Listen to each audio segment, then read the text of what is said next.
Morning student, आज मैं आप लोगों को संस्कृत में ये जो है तृतीय पाठ है कार्याणि न मनोरथे। कार्याणि न मनोरथे का मतलब होता है बिना कार्य के कोई मनोरथ नहीं होता है। मीन्स जब तक हम कोई भी कार्य नहीं करेंगे तो हम उससे हमारा मनोरथ पूरा नहीं होगा। हम सिर्फ सपना देखेंगे, जो कि बिना कार्य किए सपना देखेंगे, जो ये हो जाए वो हो जाए, सोए सोए सपना देखेंगे, उससे हमारा मनोरथ पूरा नहीं होता है। तो चलिए आज ये कहानी पढ़ते हैं। ये जो इसमें कहानी है वो एक रामानंद नाम का दरिद्र ब्राह्मण है। वो भी इस घाट पे सोए सोए सोचते हैं जो हमें सब कुछ मिल जाए। इसी के बारे में इसमें डिस्कस किया गया है। तो चलिए पढ़ते हैं क्या क्या है। सबसे पहले रीडिंग करते हैं। गंगा तटे एकं नगरम आसीत्। गंगा तट के किनारे एक नगर था। तत् रमानंदा नाम दरिद्र ब्राह्मण बसती स्म। वहाँ पे रमानंद नाम का दरिद्र ब्राह्मण रहता था।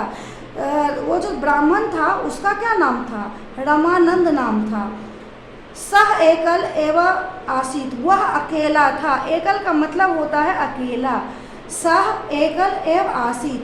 सह अलस किंतु महत्वाकांक्षी आसीत। इसका मतलब ये हुआ बेटा, वह सह का मतलब वह आलसी था कि लेकिन वह बहुत ही महत्वाकांक्षी था। वह अपने आप में बहुत ही महत्वाकांक्षी था। मीन्स अपने आत्मसम्मान के लिए वह आत्मसम्मान के लिए कुछ भी कर सकता था। भिक्षा टनेन सह स्वजीवन यापन करोति स्म। भिक्षा मांगकर वो क्या करता था? अपना जीवन यापन करता था। एकदा सह भिक्षाया पिष्टेन पूर्णम एकं घटं प्राप्तवान।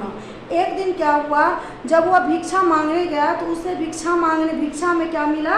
एक घड़ा मिला, एक घड़ा प्राप्त हुआ। घड़ा मीन्स होता है ये जो घड़ा है वो प्राप्त हुआ। घटं गृहे आदाय संग तंग नागदंते अवलंबित बाण।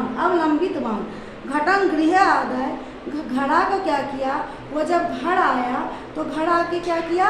उसको वो ऊपर एक सीखा में टांग दिया। सीख का मतलब आप लोग नहीं समझते होंगे। गांव घर में ऊपर में दूध दही कुछ भी रखने के लिए एक रस्सी का सीख बनाया जाता था। उसी पे उस घड़े को क्या किया? उसने लटका दिया। अवलंबित वान मीन्स क्या होता है? लटकाना, टांगना। सह तस समीपे खटवायाम असेत। और उसने क्या किया? और उसके क्या किया? उसके समीप मीन्स होता है उसी के सामने उसने क्या किया? एक खटिया भी रखा। सह तंग घटम एव एक दृष्टिया पश्यति स्म। और वह क्या करता था? जब वह सोता था उस खटिए पे तो उस घड़े को एक बार जरूर देखता था। कह रहा ना, एक दृष्टिया पश्यति स्म, एक बार वो जरूर देखता था। सह विचारयति स्म मम समीपे प्रभूतं धनं भवतु। और वह रोज सोते सोते सोचता था, विचारता था जो हमारे पास बहुत सारा धन होता। प्रभूतं मीन्स होता है बहुत। एका सहृदया सुंदरी भार्या भवतु, अनेका संततया भवन्तु, बहवः मोटरयानी वृत्वा च भवन्तु। और वह सोते सोते यह सोचता रहता था जो कि मेरे पास बहुत सारा धन होता,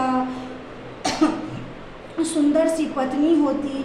सुंदरी का मतलब सुंदर, भार्या का मतलब होता है बीवी, पत्नी। तो सहृदया, सूर्य का सहृदय, और एक सुंदर हृदय वाली सुंदरी एक पत्नी होती, और अनेक संतान होता, बहुत सारे मोटर गाड़ी होता।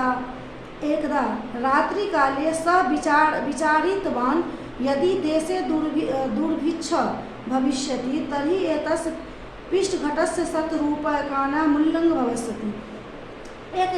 एक रात्रि को क्या हुआ? वह यह सब सोच ही रहा था तो क्या हुआ? एतस्य पिष्टघटस्य शतरूप्यकाणां मूल्यं भविष्यति। शतरूप्यकाणा का मतलब क्या होता है बेटा? 100 रुपये। दुर्भिक्ष मीन्स होता है सूखा, अकाल। एक बार क्या हुआ? देश में क्या हुआ? दुर्भिक्ष मीन्स होता है अकाल। आप लोग अपने बुक के भी उससे हेल्प ले सकते हैं, शब्दार्थ की हेल्प से। तदा अहम एतस्य विक्रयण करिष्यामि। तेन धनेन द्वय अजय क्रेष्यामि। और वह सोच रहा था यदि हमारे पास इस घड़े को बेचने से 100 रुपया मिल जाता तो मैं उसे क्या करता, उसको बेच करके एक बकरी खरीदता। तेन धनेन द्वय अजय क्रेष्यामि, और उसे बेच करके हम 2 बकरी खरीद लेते। कालांतरे तेन अजय समूह भविष्यति। कालांतरे का मतलब होता है कुछ समय के बाद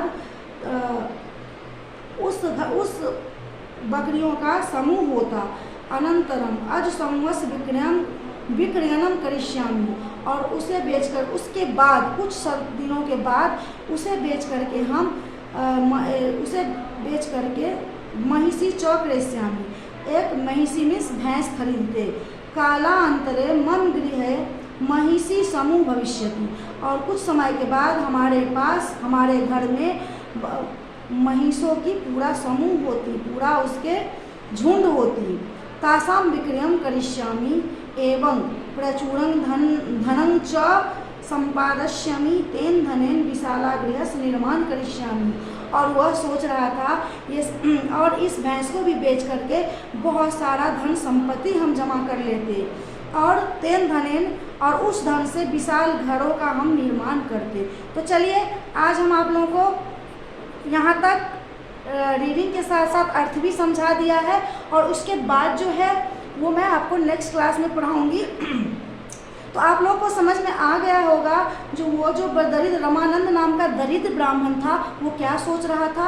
वो सिर्फ सपना ही देख रहा था, जो हमारे पास एक सुंदर बीवी होती, हमारे पास धन होता, हमारे पास संतान होता, मोटर कार होता, और मुझे कहीं से 100 रुपया प्राप्त हो जाती, घड़े को बेच के मैं उससे 2 बकरी खरीद ले आता, फिर उस बकरी को बेच करके हम भैंस खरीद लेते, और भैंसों के समूह को बेच करके हम बहुत सारा धन जमा कर लेते, उससे हम बहुत बड़ा घर बनाते। तो ये सब वो सोच ही रहा था। लेकिन बच्चों, सोचने से कुछ नहीं होता है।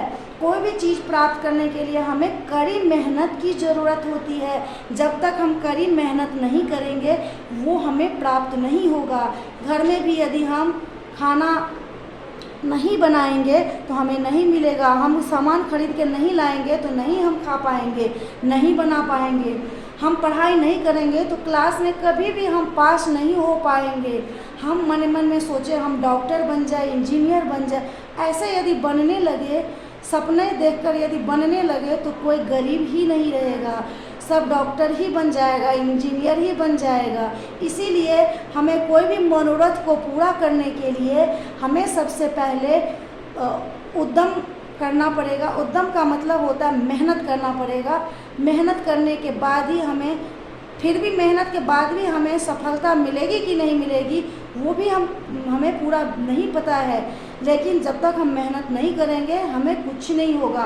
इस कहानी से हमें यही सीख मिलती है, अभी तो आधा कहानी बाकी ही है, लेकिन इससे हमें यही सीख मिलती है जो कि सपना देखने से कुछ नहीं होता है, कार्य करने से ही मनोरथ पूरा होती है। तो चलिए आगे हम नेक्स्ट क्लास में पढ़ाएंगे।